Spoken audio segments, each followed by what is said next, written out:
If the man can be silent for a year, the rich man will give him $500,000. Such a simple bet. Of course the man was happy to do it. He was put in a glass room, under constant supervision. He's free to choose his own entertainment. Food and wine were plentiful. For the first 2 months, he lived a very comfortable life. He even found it enjoyable rather than a challenge. And the reason for this ridiculous gamble, because the rich man thought he was too noisy. They were in the same club. Every time they met, he kept on talking. That made the rich man very uncomfortable, so he decided to humiliate him. At first, the rich man's best friend warned him not to take the bet so lightly. He knew the rich man well. He never did anything he wasn't sure of, but the man didn't listen. He thought a year of silence was easy, so he was sure to win the bet. Even if he lost, he had nothing to lose. 9 months passed. He still hasn't said a word. During that time, the rich man had tempted him countless times. This time he told him that if they ended the bet right now, he would give him $1,000. Then he could leave immediately. The young man refused. It's been a long time. He didn't give in so easily. Then he wrote a note on a post-it.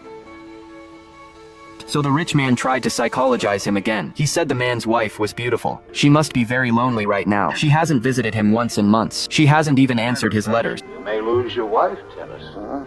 I hope you're fully aware of that. Why don't you leave right now? These words really hurt the man. He knew the rich man was probably lying to him, but he still suspected his wife. His life got worse. He started to lose his mind. All day long, he thought about nothing. Another 2 months passed. He lost a lot of weight. That day, the rich man came to visit again. He continued to tell him about his wife's affair. He told him to end the drama today. He promised him $5,000. The man began to waver. He's struggling inside. The rich man continues. $6,000. You're an idiot. You know that, Tennyson?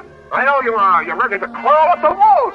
Eventually, the man's senses prevailed. He claims there's only a month left. He could hold out no matter what. On the day the game ends, all the members of the club are gathered here, waiting to see how the rich man would end it. But he's still confident and says it's not time yet. The crowd was on the side of the young man. They thought the rich man was too cocky. The young man was stronger than they thought. The clock struck 10, and the two men's bet was over. The young man walked slowly into the hall. The crowd applauded him, and in the presence of all, he's done it. He spread his palms and asked the rich man for the promised money. At this point, he still didn't say a word, but the rich man did something unexpected. He said he couldn't get that kind of money. He's already broke. He couldn't even come up with the $1,000 he'd promised. The young man was angry and frustrated. The tycoon said he lost the bet. He would quit the club immediately. The young man stopped him, but he didn't say a word. The people around told him it was all over. Now it's time to talk. But he took out a notepad and wrote something on it and handed it to the rich man. Everyone wondered what he had written. I knew I would not be able to keep my part of the bargain. I had the nerves to my vocal cords severed.